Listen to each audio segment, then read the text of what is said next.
The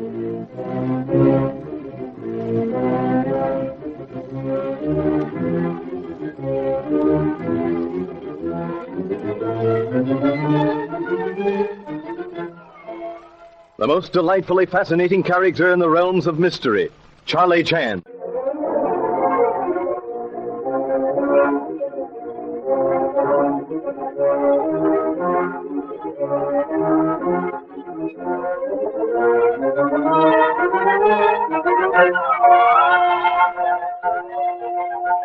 Ellen Landini and Dr. Swan have both been murdered at Pine View, near beautiful Lake Tahoe. And Charlie Chan, a house guest at the time of the murders, finds himself facing the most difficult problem of his career. To find the murderer of Swan is to find the murderer of Landini. And the findings to the present seem to resolve themselves to discovering who had the key to the house in which Swan was murdered. Ah Sing, the aged Chinese servant, according to the owner of the house, was in charge of that key. And we find Charlie Chan and Sheriff Don Holt in the kitchen at Pine View questioning Ah Sing. So, Sing, key is no longer in customary place, huh?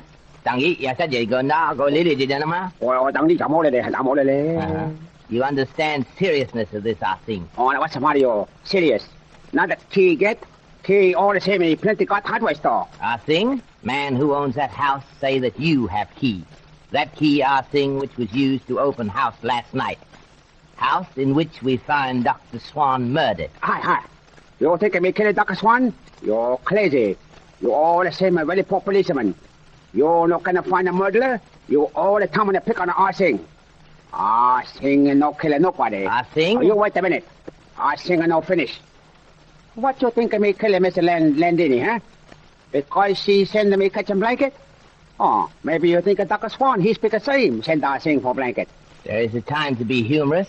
There is a time to be serious. This is time to be serious. Sure. Plenty other men know which key for house. Electric light men, the telephone men, and the garage men. Men who looking after the boats and John Ryder. John Ryder? Sure. John Ryder, no? Maybe Mr. Ward. Me no sabe. That is all, I think. Thank you so much. Come, Sheriff. We shall direct our steps to the living room. Well, nothing very definite there to tie on to Ah Sing. That is truly said, Sheriff. No more to tie to Ah Sing, as you say, than to many others. Nevertheless? Yes, nevertheless? A man who would avoid suspicion should not adjust his hat under a plum tree. He is always adjusting his hat at Ah Sing. Sheriff. Yeah? Before we take promenade to that house where Swan was murdered, we have one line of questioning which we have not followed out to full conclusion. Yes, Inspector, and that is?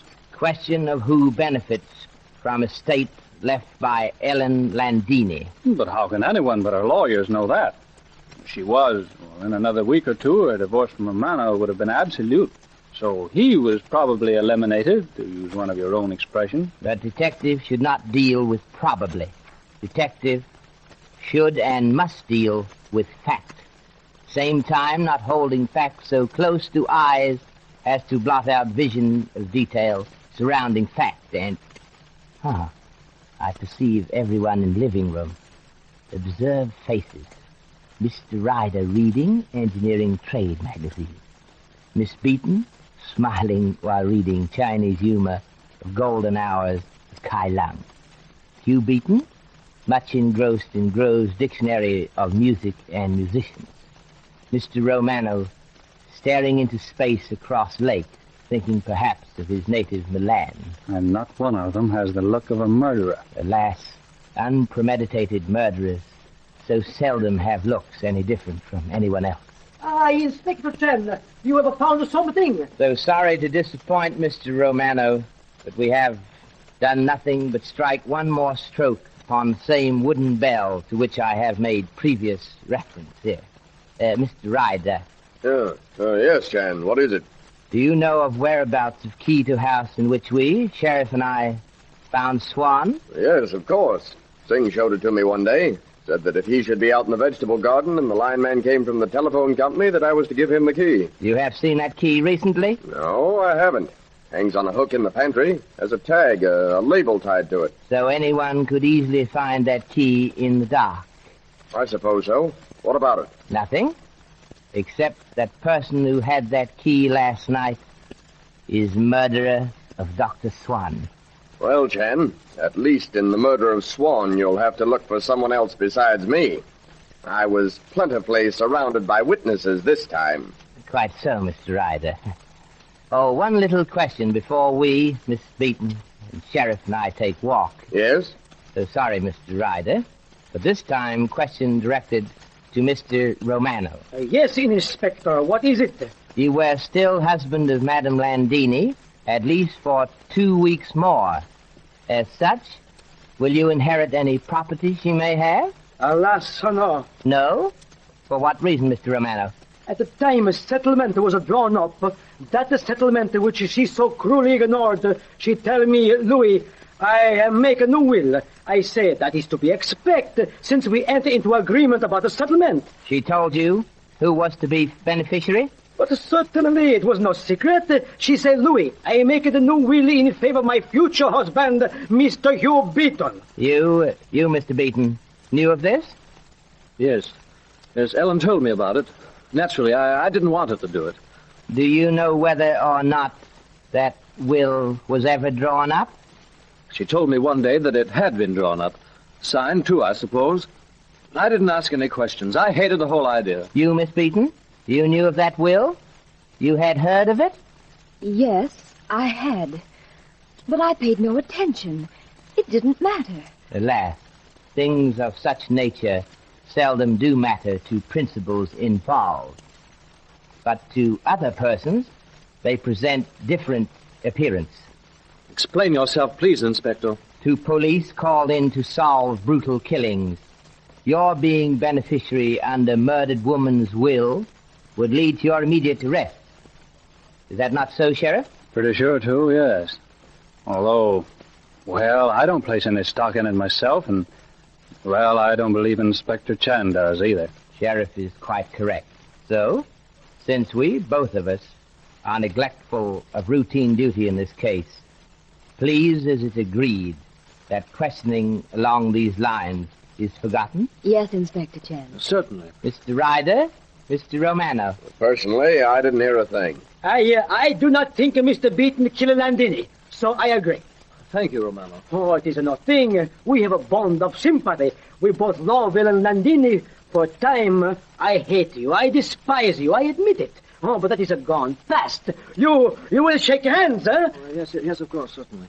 You are ready to accompany us, Miss Beaton? Yes, quite. Very well. If any other would care to accompany us. For myself, I think if Mr. Beaton feels able, I shall play piano for Mr. Beaton to sing. It is not good to get out of practice.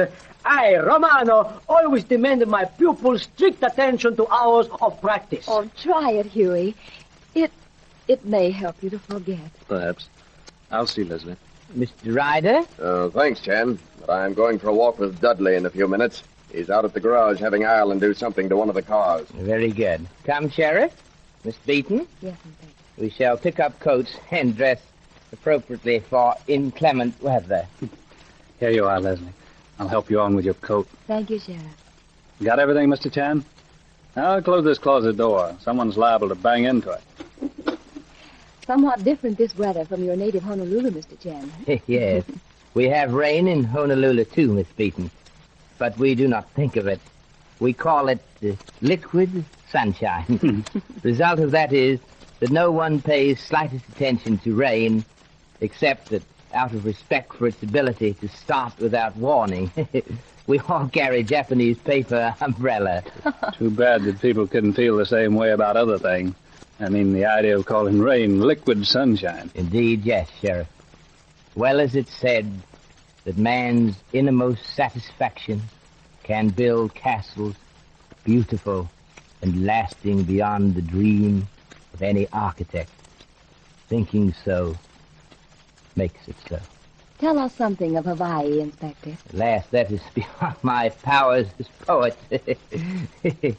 I am good detective, or am I good detective?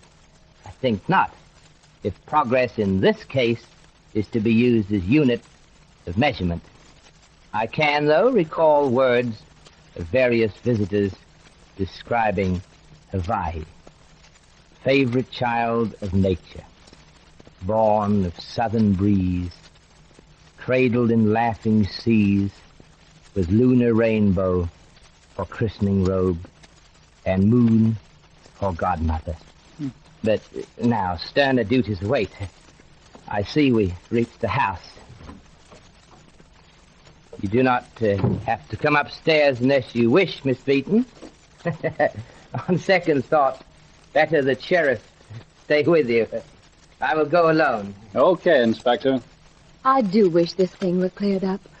For your sake as well as all of us. Taking a leaf from Chan's book, I say I don't count. You are the most important reason for wanting a quick solution. But your reputation. Chan said something about success not being even secondary consideration. And I agree with him. Sheriff! Yes, Inspector? Come, please. Right now. What is it? Look, on balcony. You see what? Why, nothing. That black hole in snow? What caused it, you think? I don't know. I haven't any idea. I have. And I fervently hope that I'm right. Fervently hope that this is crucial blunder that every criminal makes sooner or later.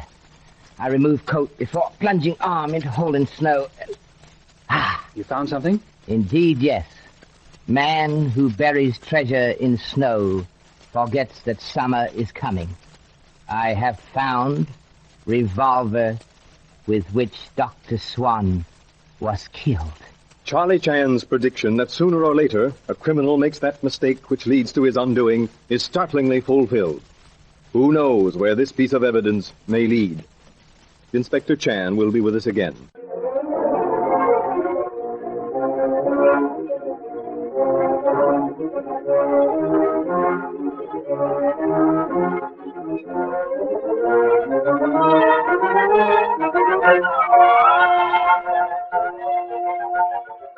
Well, Inspector Chan, you have an appropriate translation from the Chinese for us this evening? I think so, Mr. Wilson. I have been pondering my own remark that sooner or later criminal makes mistake which leads to his capture. Man whose honesty motivates his actions does not fear to have walls of house removed. But dishonest man keeps house closely guarded, lest one glancing through doorway see him stripped of his disguise. Thank you, Inspector Chan, and good night.